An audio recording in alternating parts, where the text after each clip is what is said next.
Okay, welcome everyone. It is after 5 o'clock and we wanted to get everyone signed in, so I'd like to call the public hearing to order, please. And if you'd stand for a moment of silence, followed by the Pledge of Allegiance.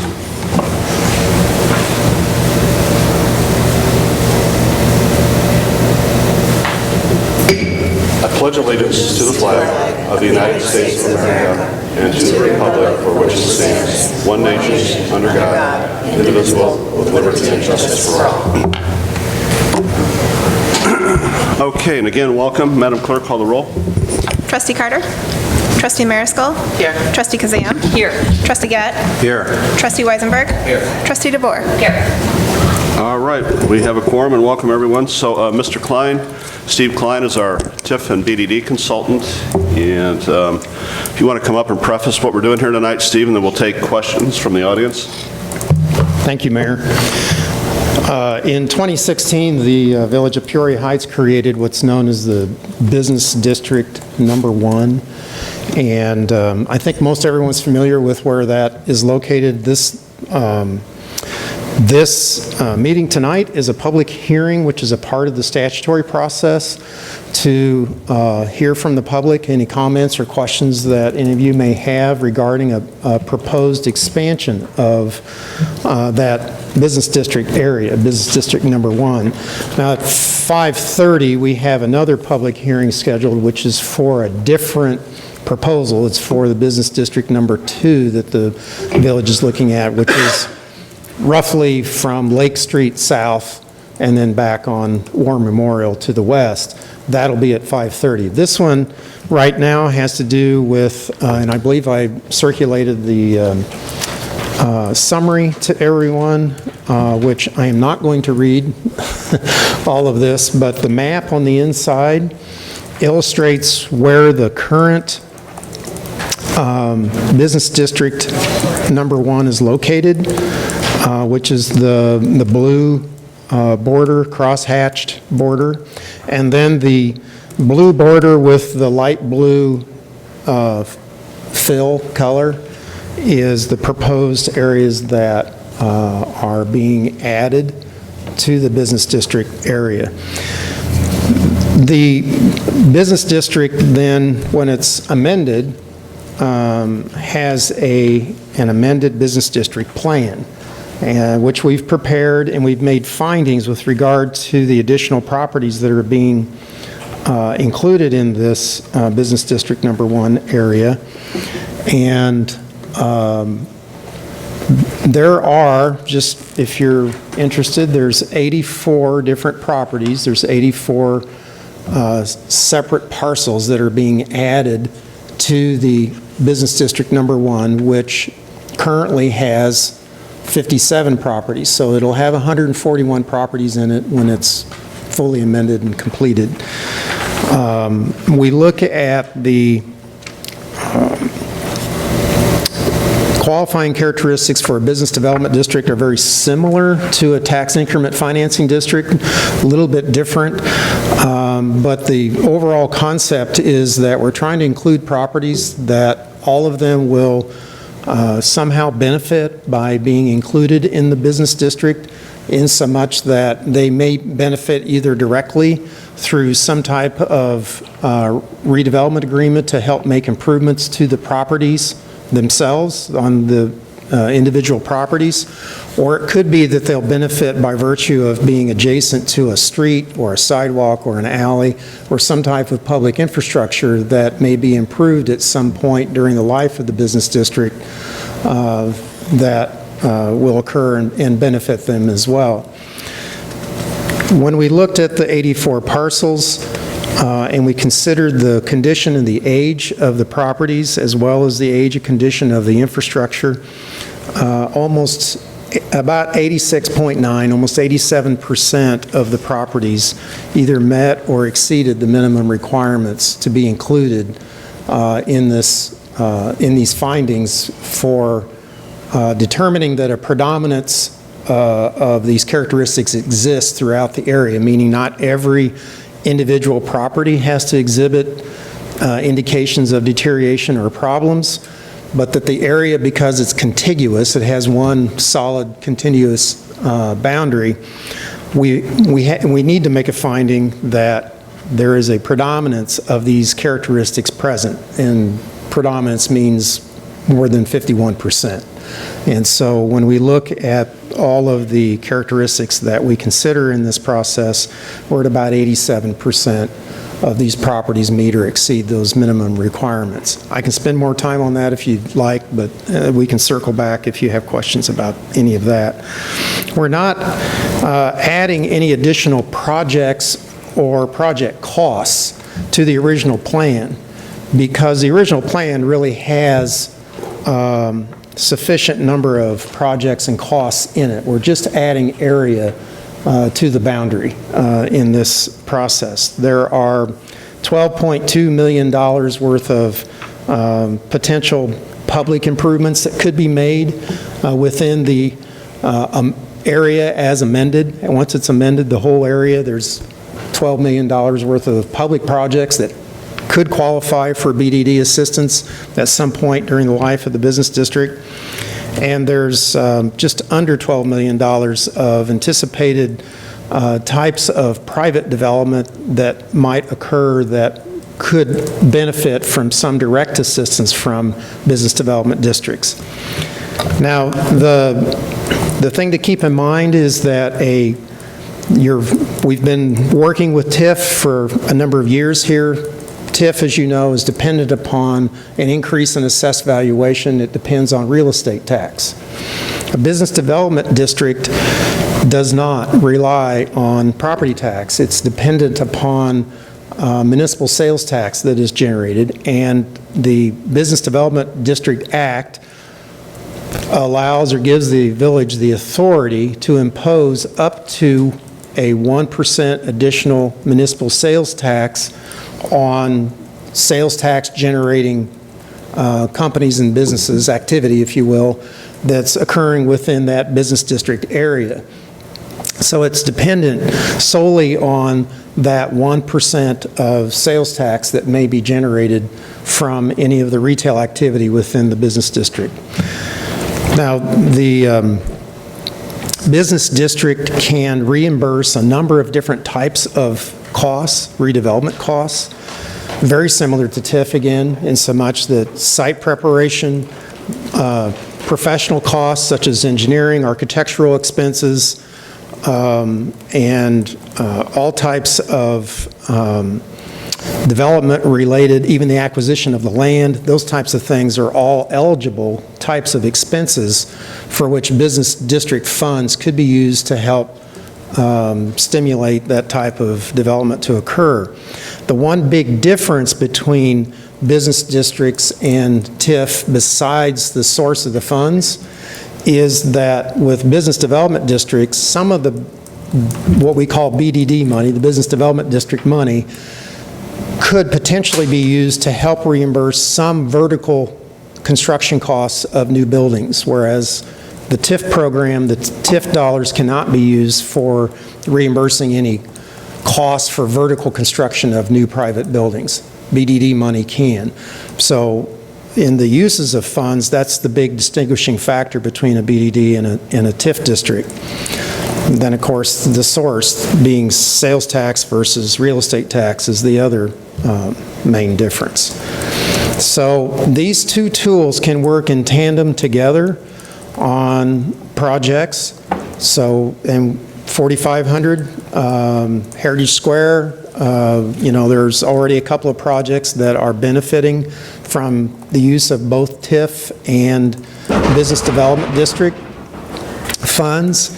And so this area that is proposed for being added to the business district, along with portions of the existing business district, are in TIF District 3. A portion of the original business district is also in TIF District Number 1. So one way or the other, these properties are going to have both TIF and Business Development District tools available to them for making improvements within these boundaries. The last distinguishing feature I will point out between BDD, let's say, and regular what I call regular, or your normal sales tax that you generate here in the community, the village receives its 1% share of the state's 6.25% rate that the Department of Revenue collects every year. It comes back to the village. That money can be used anywhere within the village of Peoria Heights. But a business development district tax, the sales taxes that are generated within that business district area are to be focused and spent within that business district or a contiguous one. But primarily, the plan is written for these funds that are generated within the business district. This additional sales tax that's generated would be spent on projects within business district number 1, as opposed to it just being spent anywhere. So it's a much more focused use of the funds within the Prospect Road corridor, and then west along Glen over to, you can see it includes the little Lions Park corner, and the retail or the businesses that are located on the south side of Glen will benefit. We've included some properties adjacent to the trail because we know that the Rock Island Trail is a big part of all of the plans that the village has undertaken so far, and it will continue to be with regard to trying to attract people using the trail or provide facilities on the trail that might attract more visitors to the Peoria Heights area, shoppers, we hope, as well. So with that rather hurried explanation, I will be happy to address any questions or any concerns that anyone may have. If you have a question, just go ahead and raise your hand. And anyone from the board? Mr. Klein, can you speak to, I see in the blue, the solid blue, it says exception to BDD boundary. Why would those be an exception, for everyone's understanding? Well, those properties have been an exception to the original TIF District 1, and that's kind of carried over. Those are newer buildings that presumably wouldn't benefit that much by being included, nor are they retail generating businesses. So the large one, of course, is the Williams Brothers office building, and the other one down on Scioto is a building that's owned by Peterson, which is Morton building. That newer white Morton building. And neither of those, they're so new, and they're in such good shape that they're not going to benefit from either TIF or Business Development District, not anytime soon, but all the properties around them certainly could potentially benefit. So this is like the BDD that we talk about all the time, correct, where they have the option to be in it or not be in it? Am I right?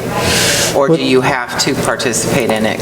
The village has a sole authority to create the Business Development District as long as the BDD area is within the village boundaries. So it doesn't require the consent of any property or business owner to be included. We obviously want to include those properties and those businesses that we believe will benefit by being included. And for Business District Number 1, it has a little bit different, it has a different set of goals, a little different mission than what we'll talk about for Business District Number 2, in so much that this Business District Number 1 is very commercial, retail development oriented, and the village has a Business District Number 1 advisory committee, and it has been the desire of the Business District Advisory Committee to kind of keep the focus and the mission of this business district on that commercial retail agenda. So we'll talk about a little different twist to it when we get to Business District Number 2. But up here, it's to try to encourage and promote retail development. It's for business retention. We want to try to treat the businesses that are here already at least as well as the ones we might want to try to bring new to the community. So we're trying to make sure that the benefits that are already beginning to surface and show in the current business district. The committee had, my sense was that they had given their desire to the village to expand this so that other businesses up Restaurant Row, Prospect Road, and out on Glen could also participate and benefit from the same opportunities that they have south of Kelly Street, basically. Were there any businesses that objected to being in? I'm not aware of any. You're not aware of any, or there were none?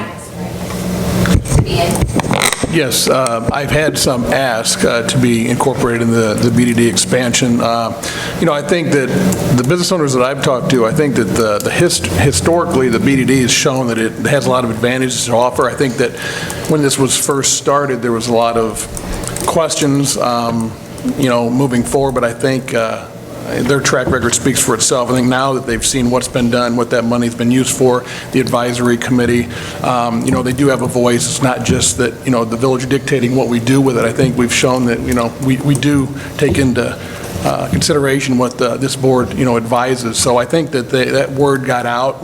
So I think that kind of started the momentum of these other businesses wanting to get in. But I've not heard anybody tell me they didn't want to be incorporated in the new BDD. So we've got 100% buy-in in the new boundaries? Well, I don't know. That would be a question for Kevin Shields. Kevin really went out in the field, and again, the village did not start this initiative. It was started by our constituents, the business owners, came to us through Kevin Shields, who's the chair of the BDD Advisory Committee, who said, hey, we've got a lot of interest in expanding the BDD. So what I said to him was, well, you go out there and find out. And that's how it all began, and that's why we're here today. I'm not sure if he covered 100%, Trustee Weisenberg. I know that everybody he talked to, he did not have anybody with any negative, comments, and I haven't either. So, but as far as 100% buy-in, I can't answer that. I didn't talk to everybody that's going to be incorporated in this new part, so. Andrea's here, she's on the BDD. We asked her if she's heard. Well, she's not only on the BDD, but she's also the chamber president, so that she probably covers a lot of ground, so sure. Andrea, have you heard anybody say that they're against this? I've not heard anybody say that they're against it. I know Kevin has. Andrea, you're welcome to speak, but so everybody at home can hear you, if you'd come up, take. And I think it is important we hear from you as from the chamber, the voice of the chamber. So thanks for being here tonight.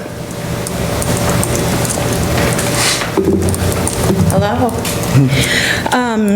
I've not heard anybody speak out against not wanting to be a part of the BDD. So I know Kevin's been actively out, pounding the pavement, talking to people. It's something that has been a continuous discussion with us, and we want to make sure that everybody wants to be a part of it. So if anybody has any questions, And that's one reason for these meetings. So, yeah. I guess what I was trying to say is they have a choice though, right? No. Actually don't. Oh, they don't? Okay. We have I to, was thinking- trustee, we have to draw boundaries, geographic boundaries, and so. Okay. That's why I wanted to make That's how sure it's selected. everyone wanted to be in it before we cast a vote throwing people into it, which I would not feel comfortable with if. I guess I just misunderstood because I thought when Kevin talked about it, he wanted further down Prospect from like where Heritage Square was at, to get those people, those businesses included in that. Is that because the TIF didn't go down that far? Or I was under the impression they had a choice to either participate or not participate. I wasn't here at that time, so maybe Steve could answer that, but I don't know the answer. Maybe one of the trustees that were here then? I'm sorry, could The you? initial boundaries, how did you come up with those initial boundaries in the original BDD, Steve? Did it stop at Lake Street? Is that where it stopped at? Except that it includes O'Reilly's, which is just on the southwest corner of Lake and Prospect. So you can see on the map, that's that square that's south of Lake. On the west side of Prospect is the O'Reilly's Auto Parts. And at the time, we were focusing on trying to further enhance TIF District Number 1. So the original boundary for Business District Number 2 is virtually the same. It's not identical, but it's almost identical to TIF District Number 1. And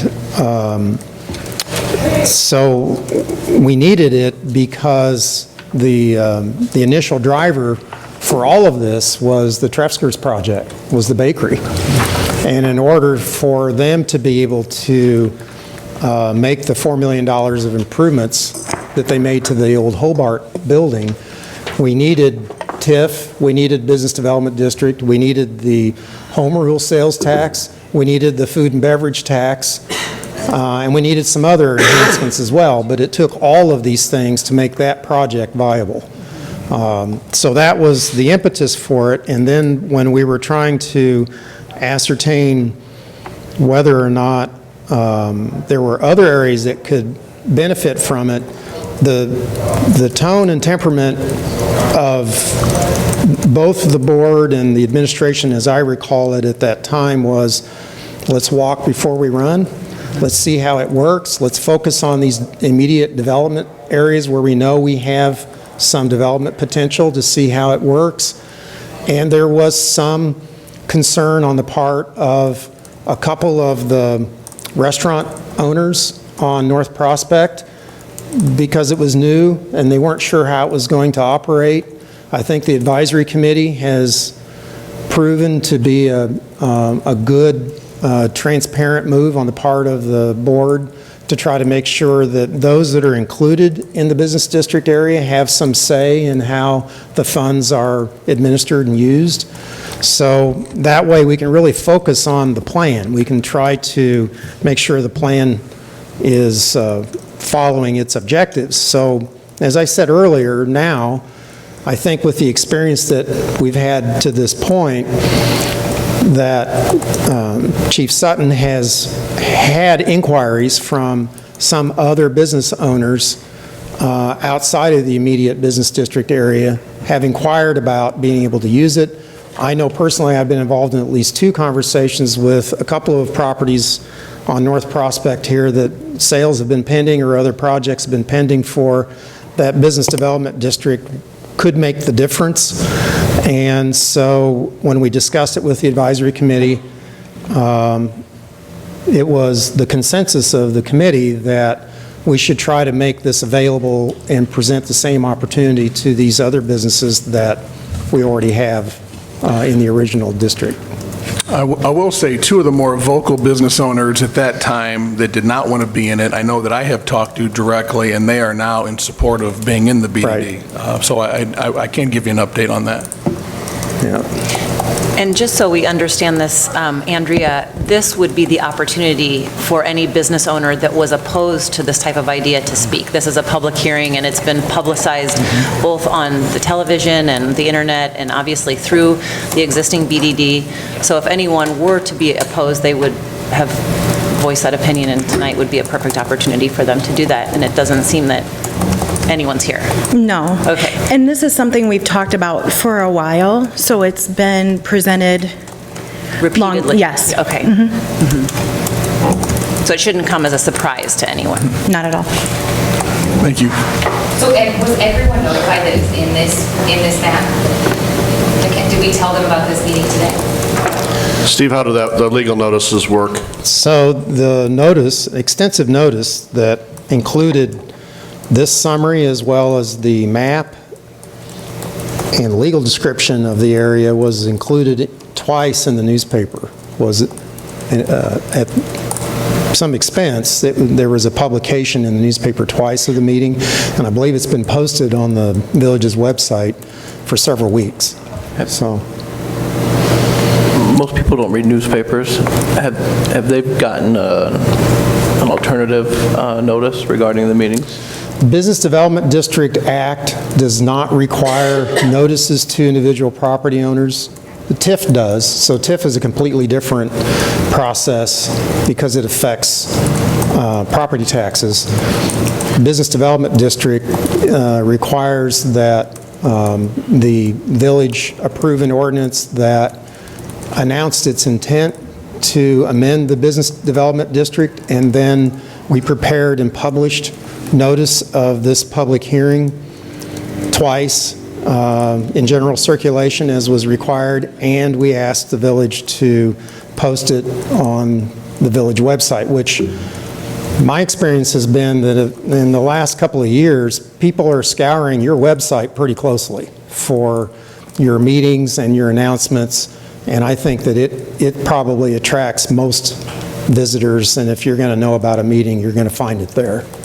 So, and of course, we posted it for the benefit of all of you being able to be here tonight. It was posted again as a regular meeting would be 48 hours ahead of time. So.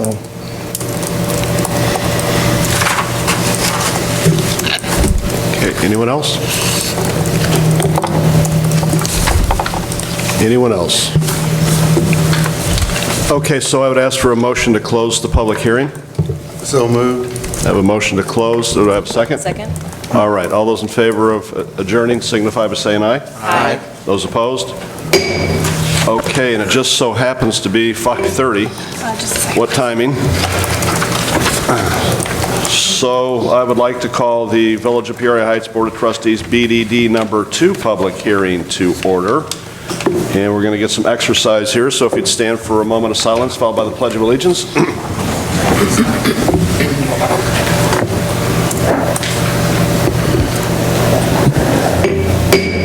Pledge allegiance to the flag of the United States of America and to the republic for which it stands, one nation, under God, indivisible, with liberty and justice for all. Okay, Madam Clerk. Trustee Carter. Present. Trustee Mariscal. Present. Trustee Kazam. Present. Trustee Gett. Present. Trustee Weisenberg. Present. Trustee DeVore. Present. All right, thank you. Steve, so right back to you, please, when you're ready. Somewhere there's a second sign-in sheet. Oh, it's right here, I'm sorry. Oh, there it is. All right. Circulate that back. Trustee Carter. And we'll ask somebody to sign again. This is the second meeting.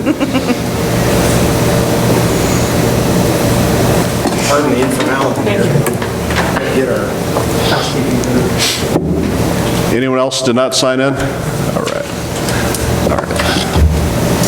And then you have separate reading for business district layer 2. So the first one was just this already is just to the BDD.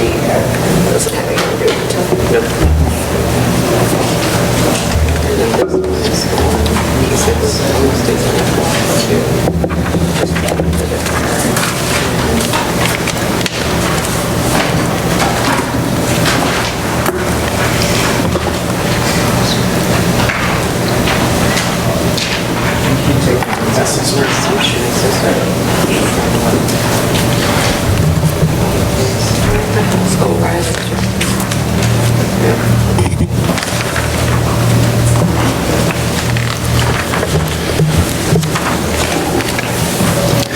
This public hearing is for the purpose of discussing the proposed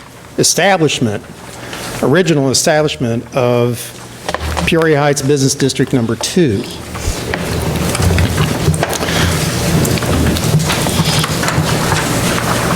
And we have additional guests here. I will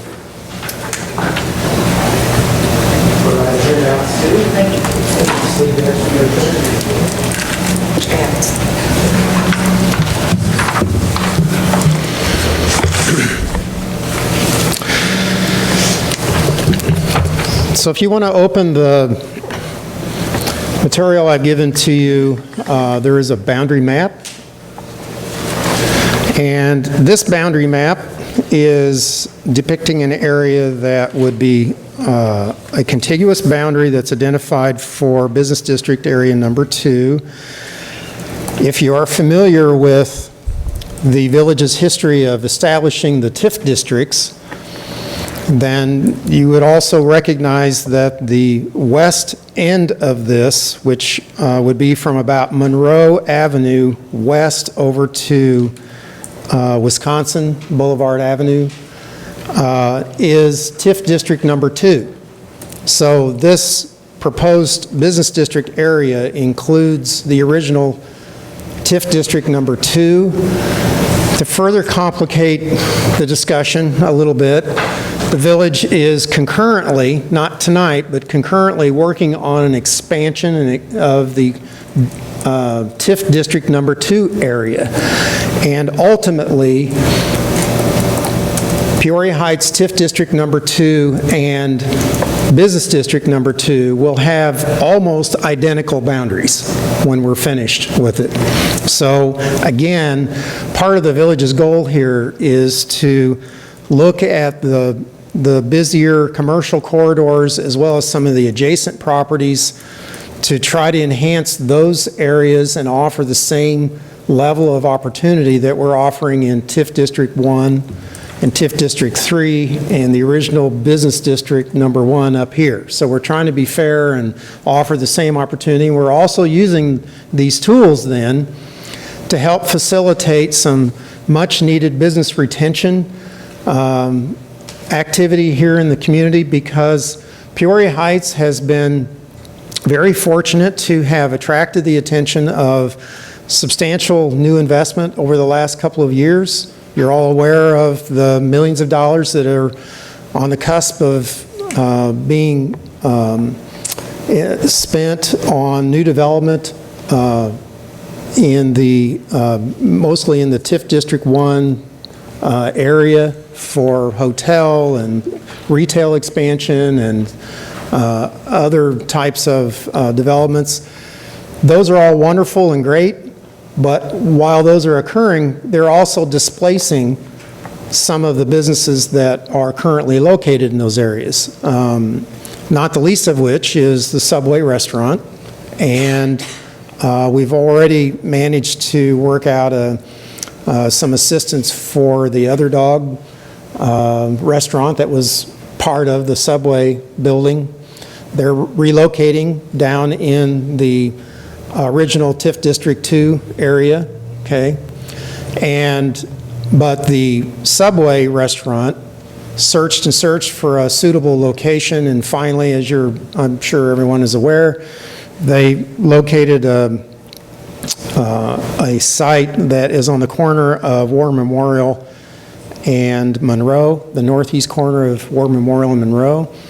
That project is underway. The property owner there needs to build another building, make improvements to that property in order to accommodate the relocation for Subway, and had requested TIF assistance. Well, that property is just outside of the TIF boundary. So the village has already commenced an effort to expand the TIF district. The thought then was, let's also overlay then a second new business development district on top of TIF 2, extend both of those areas over to Prospect and then north to meet up with the current boundaries for both TIF District 1 and Business District Number 1. Okay, so it's putting pieces of a puzzle together to try to include these commercial areas as well as some residential areas, which I'll come back to in a second here, that we believe will directly benefit from the availability of both of these tools. Okay. Now, so let's talk specifically about Business District Number 2. In Business District Number 2, there are 379 individual parcels within that bounded area that you have on your handout. And of those 379 properties, 336 of them are improved. They have a building of some type, one or more buildings on it. And there are excuse me while I'm juggling my place here, 43 vacant lots, vacant properties that are there.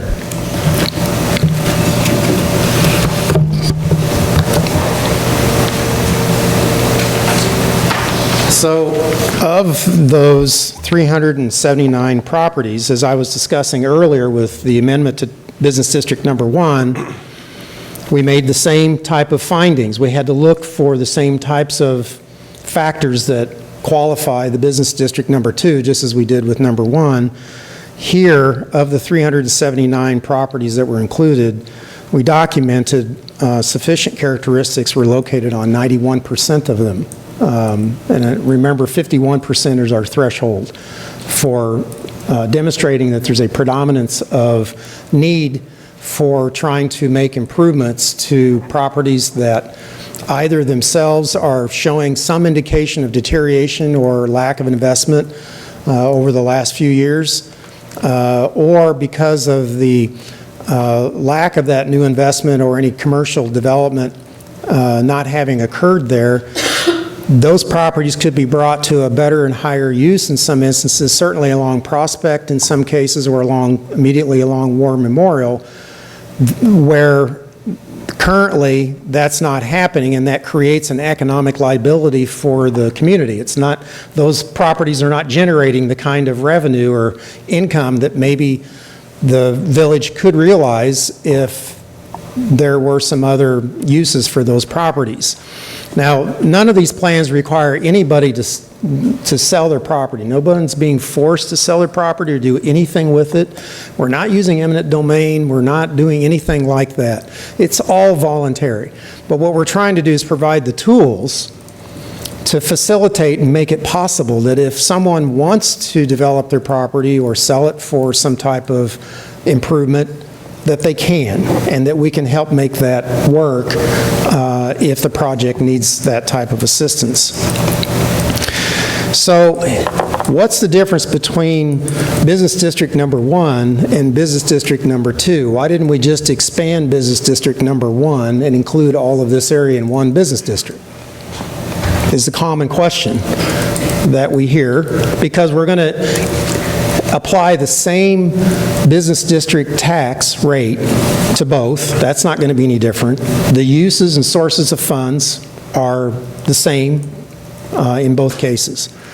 The difference is that, as I briefly described earlier, Business District Number 1 has a different vision, has a somewhat different set of goals and a different mission right now than what the Business District Advisory Committee for Business District Number 1 thought would be necessary to improve what we're now proposing for Business District Number 2. Business District Number 2 is essentially from Lake Street south along Prospect Road, just the west side of Prospect Road, because the east side is in the city of Peoria, so it can't be in Peoria Heights' business district. And then from Prospect, properties adjacent to War Memorial, all the way back over to Wisconsin, basically, for properties on both sides of the road that are in Peoria Heights. We're looking for properties that can benefit. Obviously, there are businesses that will generate the business district funds, and so that's what helps make the business district program self-funded. It's because you have businesses such as McDonald's or the Walgreens and the restaurants and other businesses along Prospect, Alwyn Meats, the Peoria Heights Landing Plaza. Those are all going to be included in the business district. So that 1% additional business district tax will apply to all of them. That will help fund the business district fund.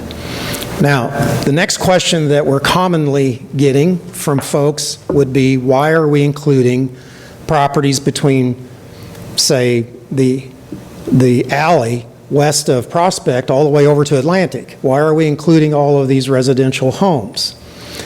And the reason for this, the reason why they're being included in both the BDD, the Business District Number 2, and the TIF District Number 2 amendment area, is because the village is wanting to try to create some innovative approaches and programs to try to encourage residential property owners to be able to benefit from both BDD and TIF to make improvements to their homes or to expand their homes. In some cases, some of the oldest homes perhaps that are so small they're not attractive to young families that we would like to try to attract to the community. They're looking for more space. In some cases, they might need to be replaced. with a new home, or certainly expanded if the land is available. The driving force behind that is twofold. One is that we'd like to, in the village, we want to see some steady population, manageable growth occur within the village for population purposes. Incidentally, I was just at a meeting in Springfield this afternoon, and we heard a brief update by Northern Illinois University talking about the anticipated changes in population that's likely to occur with the 2020 census. Of the 66 counties outside of Cook and the Collar and surrounding counties around Chicago, of the 66 what we kind of define as rural counties, at least 53 of those are going to show a 5% or greater loss in population. Some of them far greater than that. And we could get into all the reasons why this is happening, but there's been a loss of population overall from Illinois for the last several years. We've been bleeding people out to other neighboring states and other areas. It is important, it's incumbent for every municipality, every community in the state to try to create an environment that retains as much of its population as possible and then tries to create a place where people want to come to and live as well. So we're trying to extend these opportunities to some of these residential properties in an effort to see how this will work. But we believe that we can put a program together where both TIF and Business Development District funds could be packaged into a program whereby the village could offer, and this has not been defined, it's not been finalized as to how the specifics would work, but the idea would be to provide some perhaps matching grants, some low-interest loans, some forgivable type loans, or other forms of assistance that the village could offer to try to encourage reinvestment in any of the properties within this bounded area. If that works, then it could be we might be back in 2 or 3 years and say maybe we need to march on over another block or two and continue the effort. And if we do that, we'll probably sunset some of the program in the existing area that we're working on right now. But currently the focus is let's try to make the commercial corridors as successful as they can be. And then to the extent we have money generated from the commercial retail development, that'll create some funds with which the village could help encourage some residential redevelopment as well. The school district has a dog in this fight because they need kids. They want to keep their enrollments up, but they also need to see assessed values increase overall. The school district has been suffering because there's been a general decline in assessed valuations within the school district area for the last several years. And so they're very keen on the idea of trying to retain residents, trying to encourage some residential development at affordable price points where we can attract families to the community. We think that this could very well be an excellent way to do that. So I should stop now and let you ask questions. Great job of explaining that, Steve. So we'll stop there and ask for questions. Complicated. First from the audience, then we'll take some from the board. Yes? These are probably not in a linear flow of any type. You spoke about contiguous use. Is there any situation where funds generated in Business District 2 could be transferred to Business District 1? Certainly. The village will have that authority to do that just as easily as it could borrow money from Business District 1. Well, I'm not saying borrow. I'm saying take. You can transfer funds from one to the other. You can. So that could be used to support projects already in Business District 1? Potentially, yes. Is this retail sales tax only? Is there any function in there that is going to tax services? So that's an excellent question. What the Business District Act authorizes the village to do is to create the retailer's occupation tax, which is the municipal sales tax portion of this, which would be applicable to most all products, tangible goods that are already taxed under the state rate, okay? Except that any titled vehicle, any item for which there has to be a title issued by the state of Illinois is exempt. So car sales, for example, are not taxed under the Business Development District Act. That 1% won't apply to them. However, if you have a automotive repair shop and you take your car in to have the oil changed, then you pay tax on the oil filter, hey Mark, and or parts that you might have to purchase in order to repair your vehicle.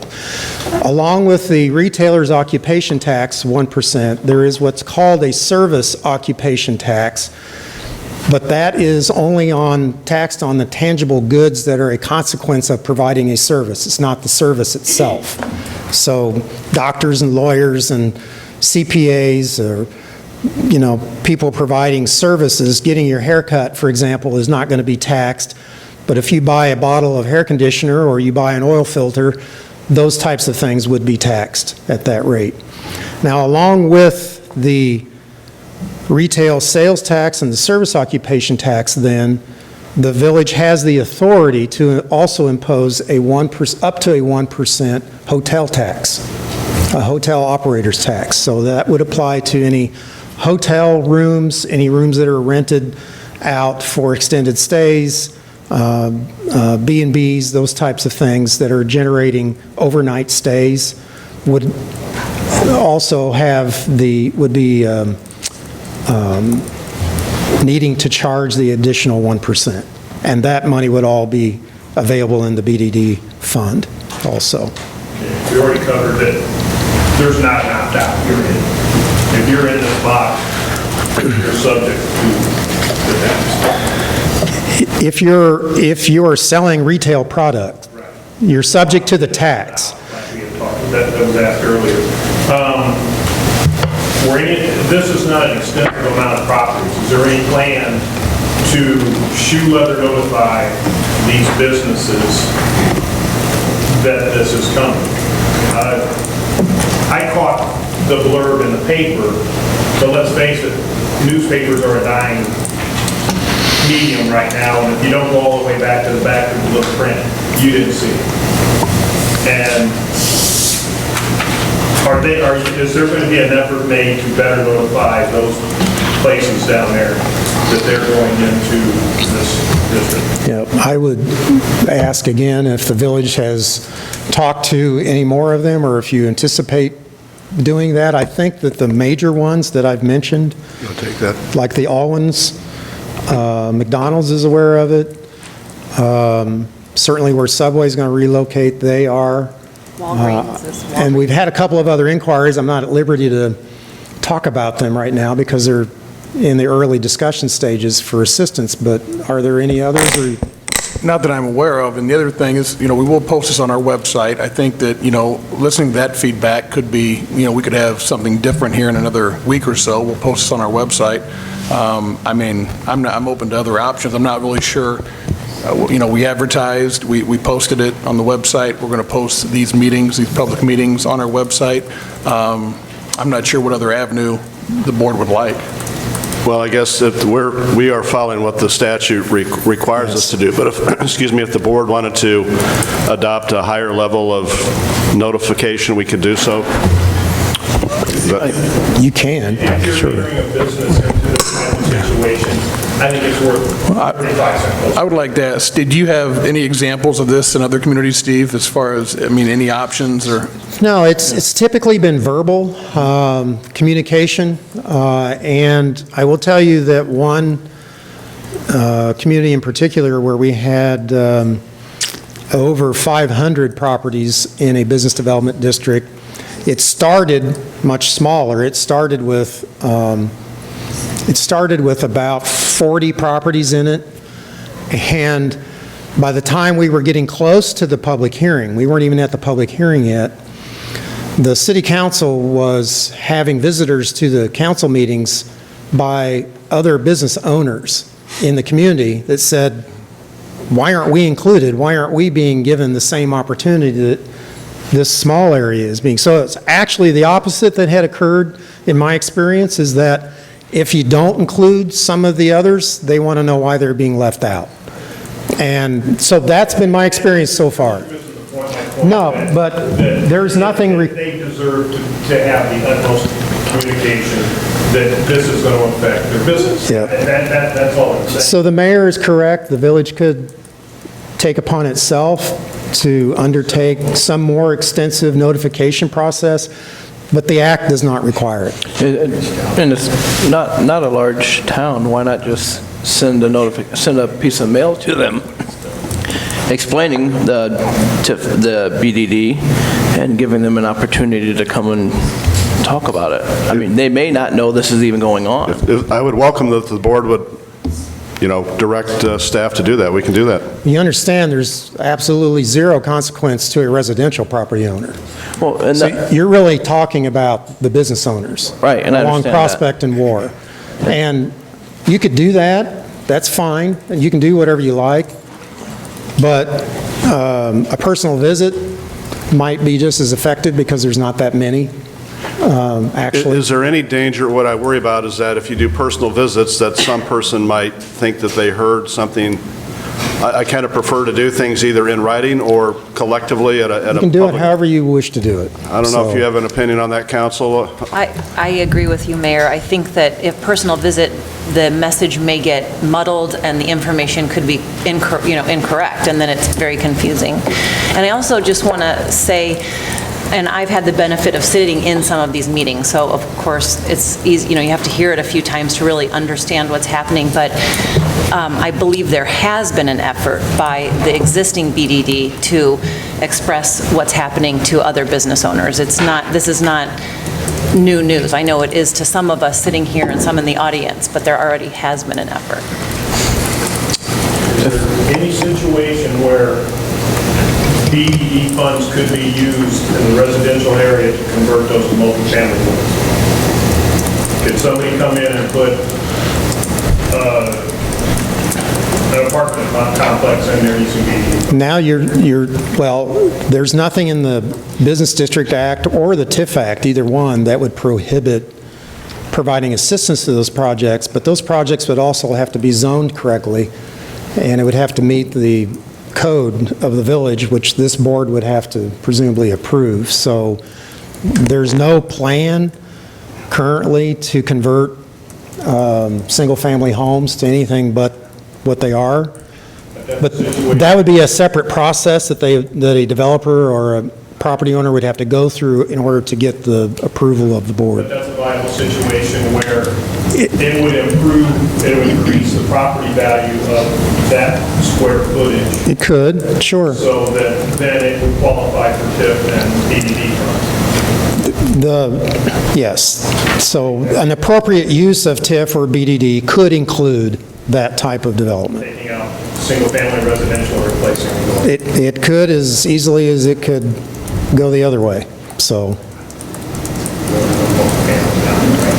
Well, but, if a commercial business were to be purchased, a vacant building were to be purchased and replaced with a home, that would also require presumably I think type of there's a approval. couple of goals here. There's obviously goals on the commercial side, excuse me, but the residential piece is really, in my mind, a pilot program being Right.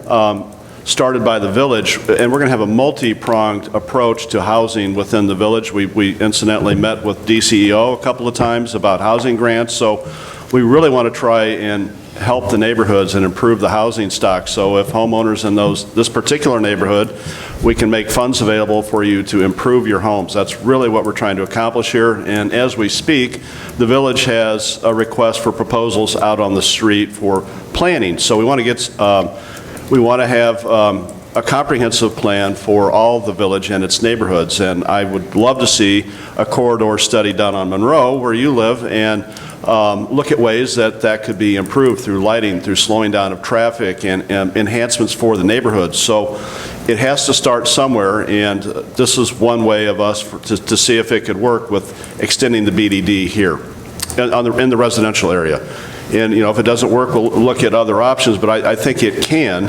And because the village in the other TIFs and the other BDDs are doing well, so I think we'll have the money available, but this will really be put in the hands of the homeowners. And, if we could create a homeowners association there that might spearhead this as well, I think there's a lot of possibility. Anyone else? Did I hear you say this is not really going to affect a residential property? Now, a business development district has nothing to do with your property tax or the value of your property value, okay? It is solely based on the ability of the area to generate municipal sales tax.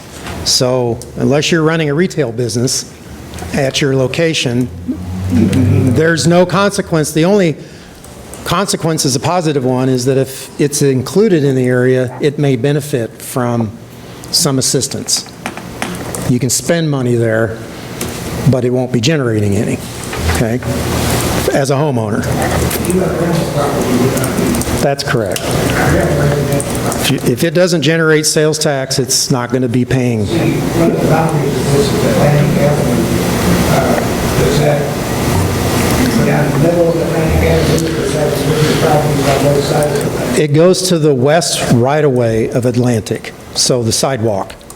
Goes to the sidewalk on the west side of Atlantic, and we needed to draw it somewhere, and so Atlantic seemed to be, rather than trying to gerrymander our way up behind Prospect, where there weren't alleys all the way through, or, you know, a good straight shot, we went over to Atlantic, which gave us a more straight boundary. West side of the sidewalk or Atlantic? It's the west right-of-way, public right-of-way of Atlantic is the west boundary of it right now. It could be changed in the future, but that's initially where it's planned. And I just have one real quick question. Will there be two different BDD advisory boards, one for two and one for one, or will the one advisory board be for both? No, the one advisory board would only be over the BDD, that current BDD. And Trustee Mariscal, if you remember, the BDD was in existence, and then we created this advisory committee after the BDD. I would be open to that, and I would welcome that because it's working so well in the current BDD.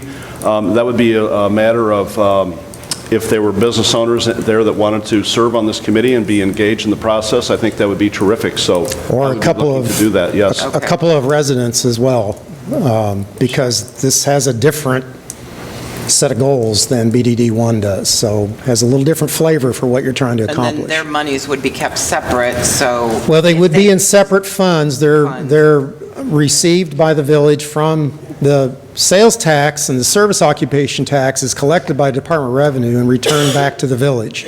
Right. For each of the business districts will be deposited into separate funds. There is some transferability authority that the village has between the two funds once you have the money, but it is to be accounted for and kept separate in two different funds. Okay. The hotel tax, to the extent that there are hotel taxes collected, are to be collected by the village, just like you do for your home or for your food and beverage tax.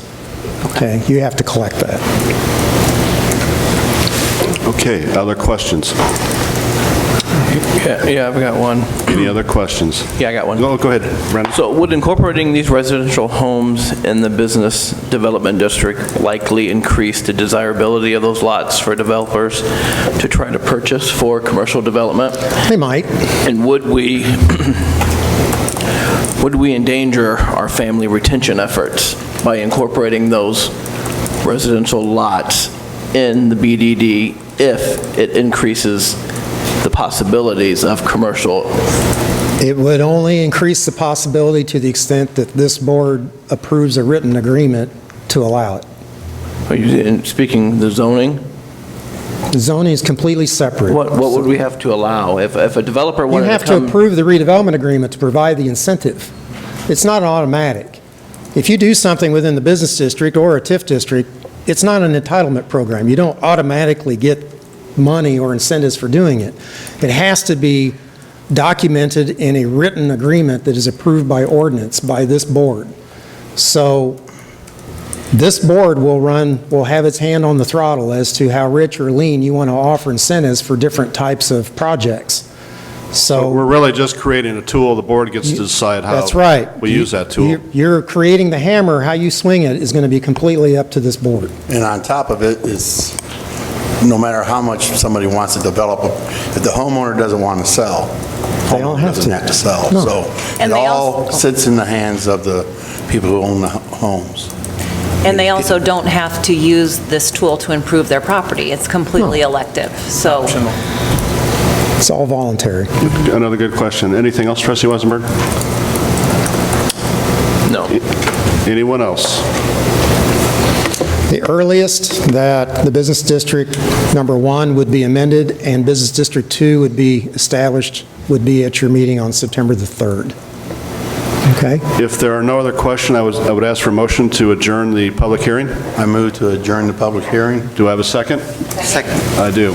All those in favor signify by saying aye. Aye. Those opposed? Public hearing is adjourned. It